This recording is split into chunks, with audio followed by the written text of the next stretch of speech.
તાલુકાના વિરોચનગર ખાતે પહોંચી હતી કોંગ્રેસની ન્યાય યાત્રા। ગુજરાત કોંગ્રેસ દ્વારા તક્ષશિલા અને હરણી બોટ કાંડ તેમજ મોરબીમાં ઝૂલતા પુલ તેમજ રાજકોટના ગેમ ઝોન જેવા અનેક બનાવોમાં પીડિતોને ન્યાય મળે તેના માટે મોરબીથી ગાંધીનગર સુધીની ન્યાય યાત્રા સાણંદના વિરોચનગર આવી પહોંચી હતી। પોલીસ બંદોબસ્ત સાથે યાત્રા કાઢવામાં આવી હતી। રાત્રે સભા તેમજ પોલીસ બંદોબસ્ત સાથે કરવામાં આવ્યો હતો। રાત્રે વિરોચનગરના મસ્જિદ ચોક ખાતે પહોંચી હતી, જેમાં લાલજીભાઈ દેસાઈ, ખેડૂત નેતા પાલભાઈ આંબલિયા સહિતના સ્થાનિક નેતાઓ અને વિરોચનગરના તાલુકા સદસ્ય લિયાકત ખાન તેમજ જિલ્લા સદસ્ય પ્રભાતભાઈ તેમજ જિલ્લા પ્રમુખ અમરસિંહભાઈ સોલંકી, પંકજસિંહ વાઘેલા, તાલુકા પ્રમુખ કાંતિભાઈ તેમજ કિસ્મતભાઈ ડેલિગેટ તેમજ અનવર ખાન તેમજ માજી સરપંચ મોહસિન ખાન કોંગ્રેસના આગેવાનો હાજર રહ્યા હતા અને ગામના વડીલો ઉપસ્થિત રહ્યા હતા। યાત્રા વિરોચનગરમાં પ્રવેશતા જ વિરોચનગરના સ્થાનિક લોકો દ્વારા અલગ અલગ રજૂઆતો કરવામાં આવી હતી। જે કેસની ગુજરાતી સાથે અફઝલ ખાન પઠાણ સાથે બહેલોલ મલેક, સાણંદ। આજે તમે યાત્રા કાઢવામાં આવી, શું કારણથી યાત્રા કાઢવામાં આવી અને તમારું નામ શું? સૌપ્રથમ લાલજી દેસાઈ, સેવાદળનો રાષ્ટ્રીય અધ્યક્ષ છું। યાત્રાનો મૂળ ઉદ્દેશ છે ગુજરાતનું ભાજપાનું 30 વર્ષનું શાસન એટલે ભય, ભૂખ અને ભ્રષ્ટાચાર, અહીંયા જ્યાં જુઓ ત્યાં અત્યાચાર, આ અત્યાચારની સામેની આ લડાઈ છે। જે રીતે ભારતીય જનતા પાર્ટીએ ગુજરાતના લોકોનું શોષણ કરીને માત્ર અમીરો માટે જે છે આખી વ્યવસ્થા ઊભી કરી છે, એના સામેની આ લડાઈ છે। એક તરફ ગરીબોનું શોષણ, એ ખેડૂત હોય, એ માલધારી હોય, એ મજદૂર હોય, નાનો દુકાનદાર હોય, એ નોકરિયાત હોય, દરેક જગ્યાએ લોકોનું શોષણ છે। સરકાર જ્યારે મજબૂત બને કે લોકોનો જ્યારે અહીંયા પૂરતી સગવડતાઓ મળવાની વાત હોય, એમ થાય કે ગુજરાત હવે સમૃદ્ધ બને, તો કોઈ પણ રાજ્ય સમૃદ્ધ બને ત્યારે સમૃદ્ધિના 4-5 તમે એની ચિંતા કરોમાં સમૃદ્ધિના 4-5 સૌથી મોટા નિશાન હોય છે કે શિક્ષણ, સ્વાસ્થ્ય, રોજગાર અને સુરક્ષા। આ 4 બાબતમાં જે સ્વાવલંબી બને એ જ રાજ્ય જે છે એ વિકસિત ગણાય।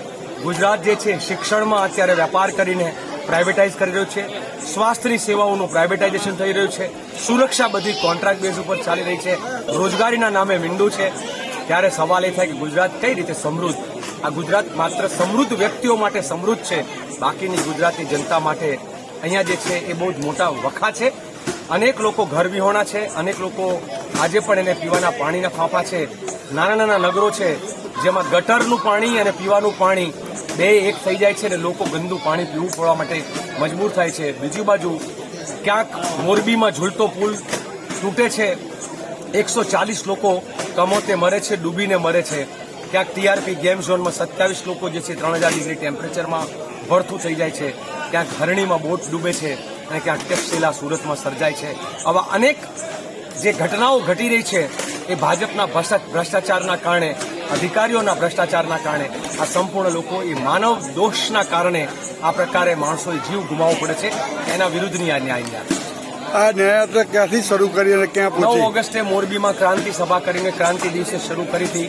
એ અલગ વાત છે કે મહાત્મા ગાંધીએ 1942માં 9મી ઓગસ્ટે અંગ્રેજો ભારત છોડોનો નારો આપ્યો હતો।